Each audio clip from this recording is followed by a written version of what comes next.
One.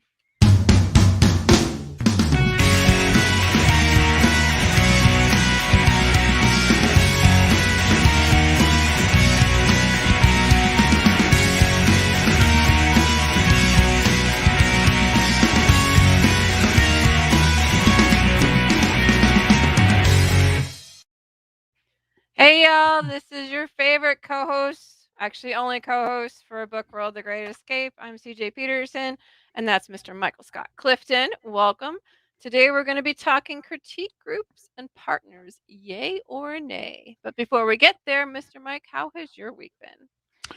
Been pretty good. Congratulations on your new book launch. Thank Uh, you. had that last night. That was Yep. exciting. Book 3 in this series, correct? It's a Christian fiction sci-fi trilogy, which I know some people are like, is that even possible? And it is.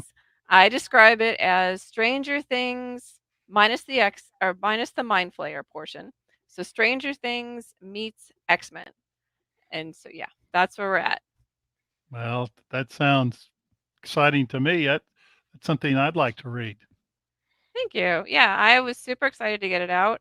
We got it out in a matter of this was like my something I do not ever recommend doing. 6 books in 5 months. So book 1, Appointed Time, came out on August Uh, 30th, and then on October 1st was book 2, Race Against Time, and also I did a Christmas novella on that day. And then on the end of October, beginning of November, I was part of a Christmas anthology through Texas Sisters Press that launched. And then December 1st, I launched book 2 for The Chief and Sarge, my children's book series. And last night was book 3, Out of Time. So, yeah, don't ever do that. I don't. Anybody, authors listening, do not do that. That's just no. I've heard of some people, authors that have done a book series within a year's time, Yeah, I've done that. which is mind-boggling to me. But to do that in 6 weeks is, Hmm. 5 you months. know, in 5 months. Yes. Must have been lots of coffee and late nights. Yes. Bless my husband. He was very patient and understanding and, helped pick up a lot of the slack. I have done a book series. Grace Restored series is 5 books. I did that in 1 year. Well, CJ, you got me beat. I think the most I've ever been able to churn out is 2 books in a year's time, and I was thought I was doing pretty good, but I guess not Well, compared to honestly, you. it was something that actually happened timing wise. My editor couldn't take any books until July. And then my illustrator was having some issues because he was selling all of his stuff, so he had to keep making stuff for the book shows, and so he'd kind of keep pushing me back a little bit, which was fine. I got it. The only ones technically planned was the one Appointed Time on August 30th, the novella on October 1st, the anthology, and I hoped for the other ones. But when Super Hubby and I read through Appointed Time, he's like, "You cannot make these people wait. That's too good." So I'm like, okay, and I hate I hate releasing books so close to Christmas, but he's just like, "You can't do this to people." So I'm like, "All right, fine." So I released book 2 on October 1st, and book 3 was yesterday. So Oh, super excited. All links are up on the website. So if you're interested, all my ebooks are only $1.99, so it's pretty easy peasy to get a hold of them. So well, super again, excited. congratulations. Thank you, and thank you for joining in last night. It was a technical issues last night, left and right. So, but we did it. I have a headache today from it, but that's okay. Um, but today we are talking critique groups and partners. Now we are on 2 different sides of the fence on this one. And Mike and I aren't normally on 2 different sides.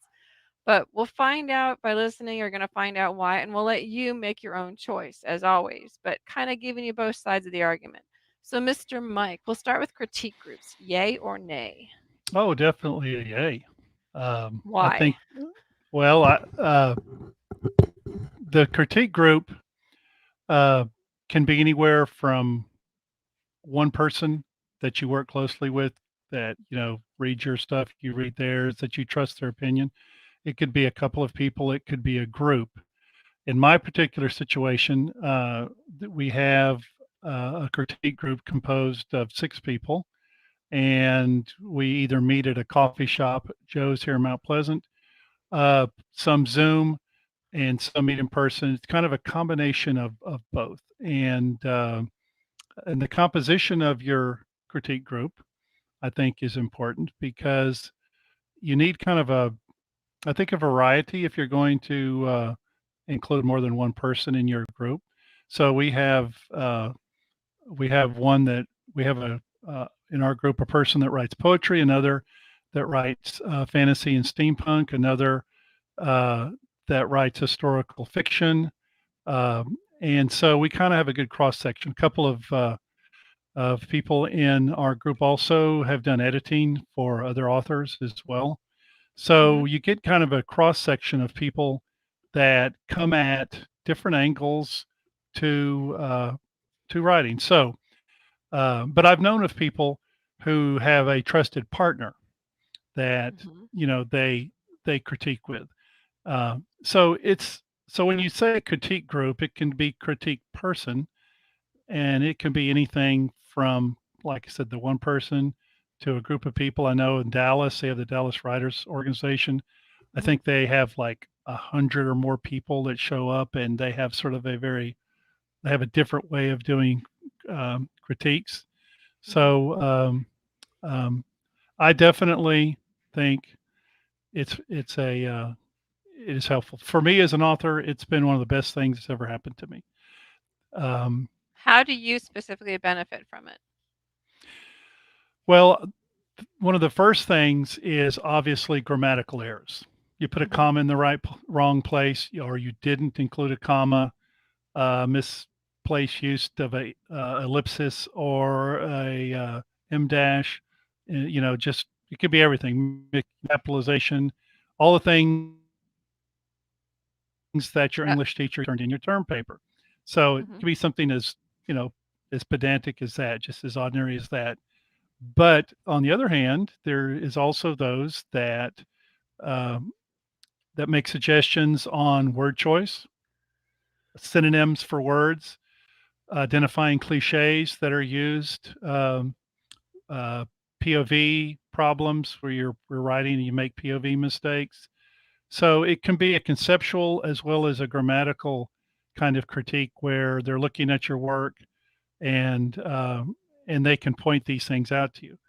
Now, with that said, uh, sometimes, and I'm sure you understand, I'm sure you know what I'm talking about, CJ. Mhm. Sometimes it's sort of the author's style or choice, Mhm. in terms of whether you want the comma or not, or how whether you want to have a one sentence paragraph or one that is half a page long. That's style and the editor's, the author's choice. Uh, and so that's something that your critique partners may or may not like or agree with. But again, I think that has to do with the wheelhouse of the author itself. So a little But bit of creative liberty is still in there. right, Mhm. and you do have to have, and everybody that's ever authors that have written that have been part of any critique groups understand this. You have to have a thick skin. Mhm. You have to be able to Being an take author, you have to have a thick yes, skin. I mean, that's just a given. Anybody who's super sensitive, do not be an author.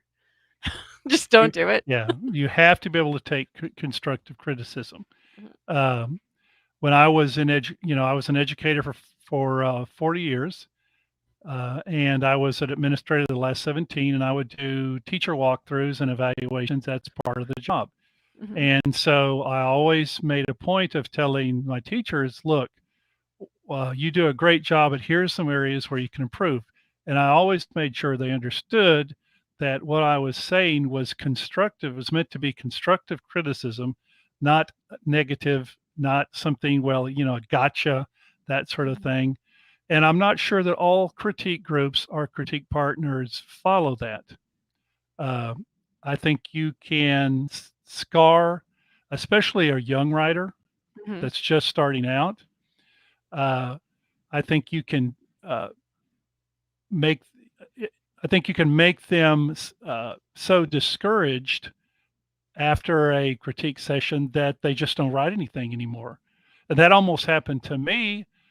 So I kind of have a personal thought in that, and I'm not going to go into great detail as to when or where, who it was that happened, but I did know I had been writing, and I went to this critique session, and when I came out of that critique session, I didn't write another single word for almost 2 years. Oh, shame. See, I like Uh, whenever I do like a critique of anything, I do the compliment sandwich. You did this good. This may need a little bit of work, but be encouraged because this is also good. And it's like when you can sandwich it in between, it's more constructive instead of destructive.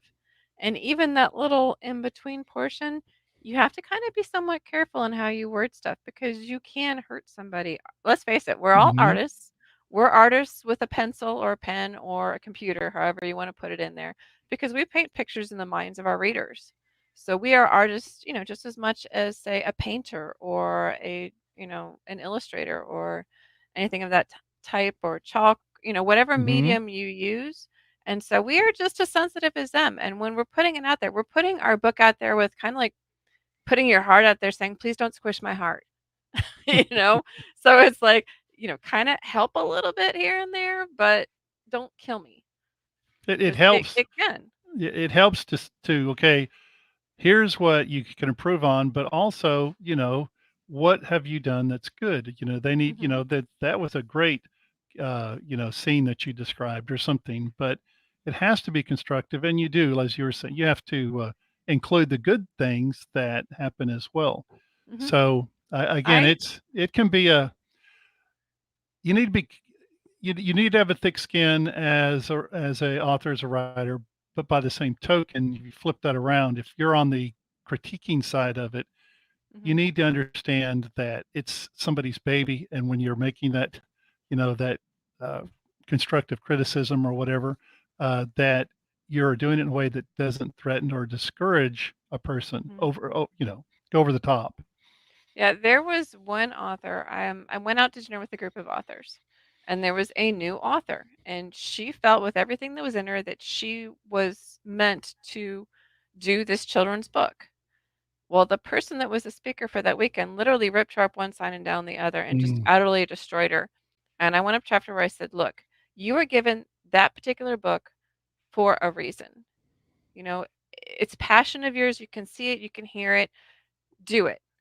You know, take what she says and see if there's anything in there that you may be able to pick out and help to improve your book." I said, "But it is your book. You do have creative liberty to write it however you want to write it." I said, "She may know what she's doing in certain circles, but this is your book and your baby, so take it and run."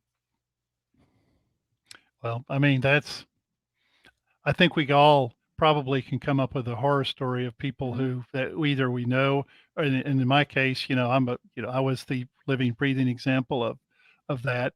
And it actually took another author that I had known for a number of years, that I just happened to run across paths with, who encouraged me to start writing again. All the things that should have been said during the critique session or process, she brought up, and I started writing again, and the rest is history, so to Mhm. speak. So, A lot of it is in how you package it. You know, exactly, when exactly. I write my books, I read usually about the first 10, 15 reviews to see if there's anything in there that I can pull out to help with the next novel that comes out. That's what I look for because there's trolls out there everywhere. I Mhm. mean, you could throw a stone and hit one that are going to rip you up one side and down the other. And so what you need to look for is there something I can improve by what's on there? Is there something maybe in particular, or are they just being very nitpicky? You have to figure out what it is that they're saying, how you can pull whatever it is out of there to help for the next book. So, what about partners? Um, I've known of now again, my experience with critique is with critiques with groups, with a group of people. But What I've about like known an author partner? Kind of like, well, you know who I'm talking about. well, yeah, Okay. I've known of writers and authors that Hmm. that's what they do. That's who they have a trusted friend or partner, Mhm. who's also usually a writer as well, an author, and they critique each other's work. Mhm. And there's nothing wrong with that, because I think you have a close relationship there. We're going back to the constructive criticism. You know, if they're pointing something out to you that, they're not being personal about it or that being overly critical and hurting your feelings or something that, you trust people like that, maybe to be a little more honest, if that's the right word, than maybe Mhm. you would a group of people. Mhm. So it can work just as well, particularly if you have a trusted critique partner and you and you know each other very well and you know strengths and weaknesses and you know that what they're telling you, you have confidence in that, yeah, hey, yeah, maybe I need to make this change or something. Mhm. The benefit with a group, and there are drawbacks to it, okay? Mhm. In a critique group, if you had 5 people and you were the 6th one in the group, but you all wrote historical fiction, or you all wrote fantasy, or you all wrote romance. That's there's nothing wrong with that, and you would certainly benefit from it. But what I have found is that when you have a mix of authors Mhm. that write from a variety of genres, one may be fantasy, one may be romance, one may be historical fiction, etc. They bring a different angle to the piece that they're critiquing for you or that you are critiquing for them. And I think it gives you a broader sense of what you're writing, a little bit more validity to it. And I think it makes you a better writer. And I think they find things sometimes that if you were simply in a group with everybody that writes in the same genre as you do, they would not pick up on, if that makes sense. Um, but Mhm. also, just if someone is an editor, if someone has, like in your situation, CJ, y'all are public. You have a publishing company now, and Mhm. so I'm assuming that whether you like it or not, you're reading people's stuff. They're turning in, and you're doing a certain amount of critiquing because you're Mhm. looking at it, see if it's grammatically correct and that sort of thing. Yeah, a lot of You it know, we do, at least I when it comes across is how well would this sell? Do they okay. need to go deeper? For example, one that I just read last week or so, great story idea. They were up here where they need to come deeper in the story. And I'm like, you need to come down here. Then there's another one that I read a little while ago. And I said, you might want to change the perspective of how you're telling the story because it might not come off the way you want it to come off. And so it's like when you do have somebody else read it, sometimes it does help. So does Trevor read your stuff? Does Lydia read your work, or how do you do that? That How does that that work? that's this is my portion of the nay part. um, Okay. I don't like critique groups. I'm very protective of my work. When I write a book, I've had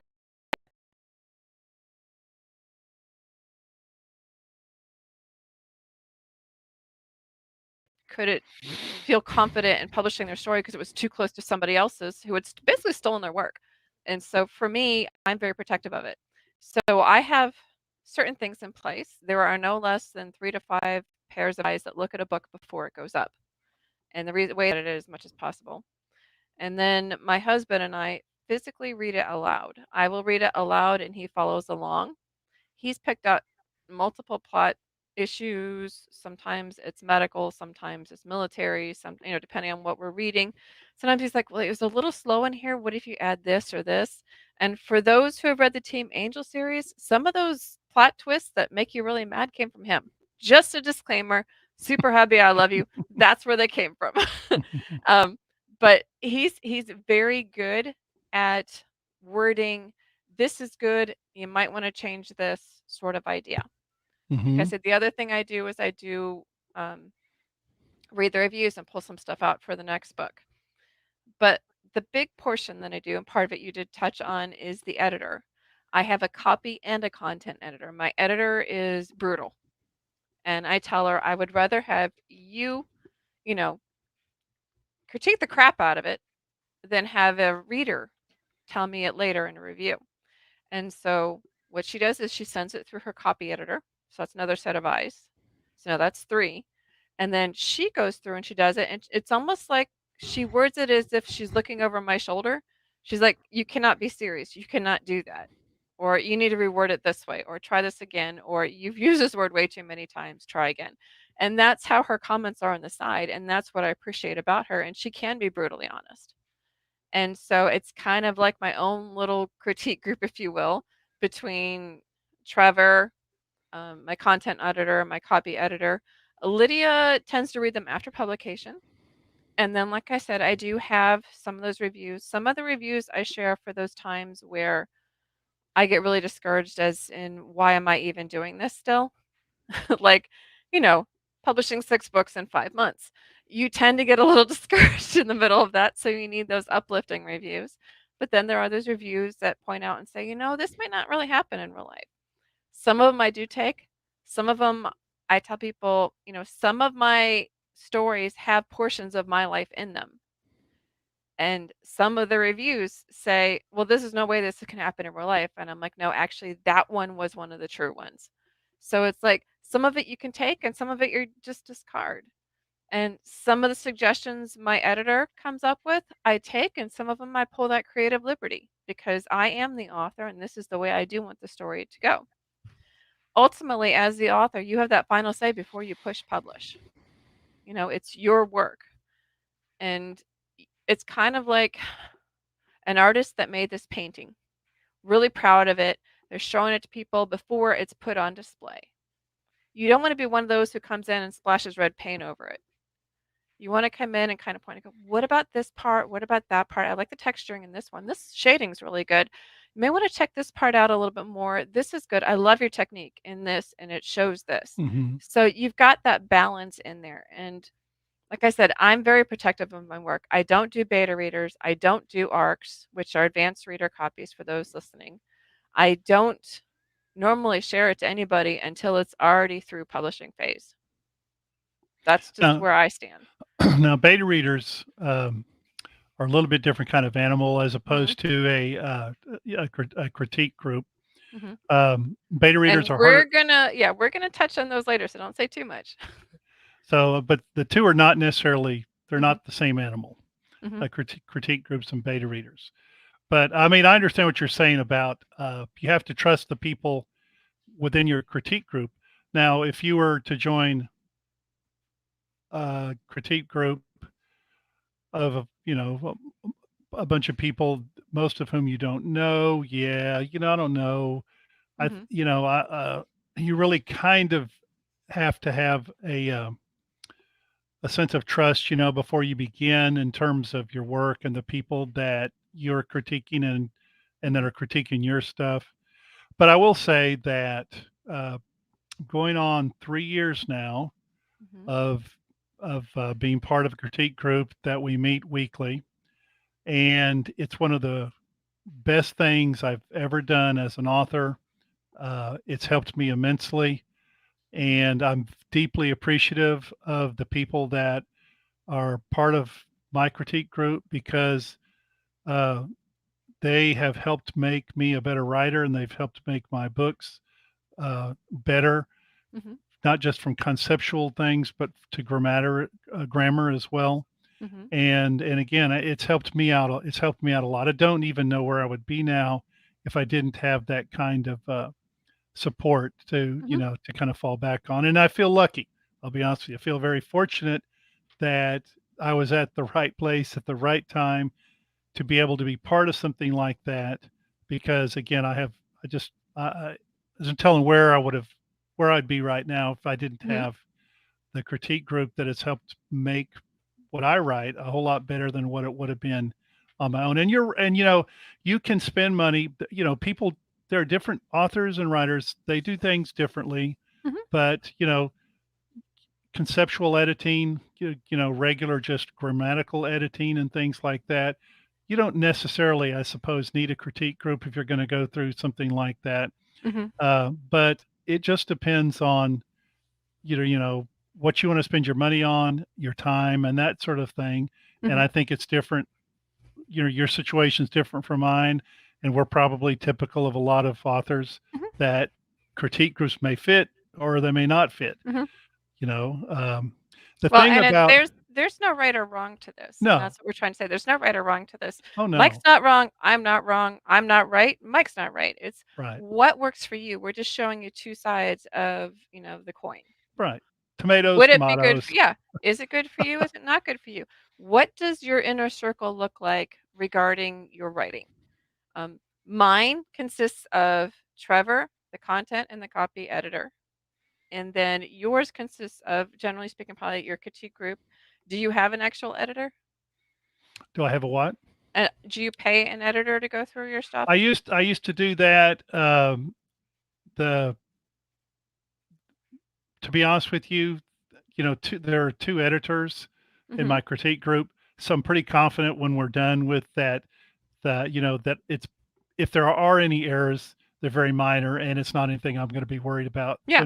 So before it gets that published. is my group consists of my content copy editor, which are 2 different ones on Trevor's. Yours is your actual critique group. So we're pretty much doing the same thing, but it's like how close is, what does your group look like is basically what we're trying to say. We're basically doing the same thing, but my group Right. looks different than your group. Yeah, It's the same idea. but the product ends up the same, Mhm. hopefully. Yeah. Yeah, Yeah. so it's The point yeah, is that you need some sort of a content editor, some right. sort of a copy editor, regardless of what that looks like. Someone that will just read it and give you their honest opinion. And, that's basically what your critique group in a nutshell looks like, only there's probably more Mhm. heads together, which helps you out immensely. Mine's just a closer circle because I don't trust people. I own Right. that. I own that. I do. From the get go, I will own that to the nth degree. I have trust issues. I know it. And so the ones that I do trust, um, they know it and they hold that close to their heart because they know that it will not go well if I find out that they've sold my story somewhere. And so, and I know that they won't do that. I trust them to do that. And trust for me is difficult. So that's why critique groups are really not a good fit for me. But it sounds like they're a great fit for you. Right. And, And so, the people that may be listening to the broadcast may be wondering, mhm, well, how do you become part of what if you're interested in being in a critique group or being mhm, part of critique group? One of the very, very, very few good things to come out of COVID is the fact that Zoom meetings, StreamYard, like we're doing here, mhm, has, the technology has always been there, but it's now, it's available that you can live halfway across the state in another state and you can be part of a critique group because you can zoom in on the actual process. And matter of fact, the East Texas Writers Guild, which is based in Tyler, mhm, I saw in their email that I received not too long ago that they have a number of members that are interested in either starting or being part of a critique group. So if someone listening in here is interested in something like this, you might contact the East Texas Writers Guild. Just Google mhm. East Texas Writers Guild, and they'll get you. It'll take you to their website. Yeah, and I mean, there's writing groups near you, and if you can get into any of those groups, sometimes you can create your own little critique group out of it. Just make it your little circle of trust, and it's like, what Right. does your, regardless if it's an actual group like Mike goes to, or it's mine, which are kind of close to home, whatever your inner circle group looks like, you have to kind of have that for good and bad. You have to Mhm. have it because they need to be honest with you, and you trust them enough to be honest with you, but you also have to have other sets of eyes looking at it besides just yourself. Because what even when Definitely. reading aloud with my husband, it's like, did I type what I was supposed to be saying there? Um, when we read through it, it also gives me the flow. Lets me know, is that flow correct? Is CJ, that what that's I a wanted great it to point. be? That is a great point because you can look at your stuff a million times Mhm. and You still may miss never see the it. most obvious. I didn't put a period there. I didn't capitalize it. You've read Mhm. it 1,000 times. That is a great point. Having Yeah, another set of eyes. I actually bumped that magnification up to 240 when we actually read it. So it's big as it can be. Well, our time is coming to a close. So basically, what we're trying to say is whatever your inner group looks like, you got to have one. You have to have Mhm. one for copy and content, regardless of what book you write: poetry, nonfiction, fiction, children's, whatever genre you write. You have to have other eyes that look at it besides just yours. They'll give you a differing opinion. They'll let you know, did you get that? Is that the point you actually wanted to get across? Or were you meaning this? If so, and maybe better worded this way. You have to have those people close to you and that you Mhm. trust to help you work through whatever it is. So regardless if it's a group like Mike has, or mine's kind of more an online group and in-house group, whatever it looks like, you have to have somebody to get those checks and balances in there, and Right. people that you trust, and people that can be, flat out honest with you. So in the meantime, our time is up. But next Wednesday, on the 2nd of February, we're going to be talking reasons for writing fantasy and sci fi from faith based perspectives. I'm sci fi, and he's more sci fi and fantasy, kind of mixed in there. I'm sci fi, supernatural, paranormal sort of stuff, kind of all mixed in there. But we both have like somewhat of a faith based in there. So why would you do that? We'll be able to talk about it next Wednesday at 1. And Dr. Marnie Hill just kind of, Federo just slipped that in there. So we'll see you guys next week at 1 o'clock Central Time, same sandbox. See you then.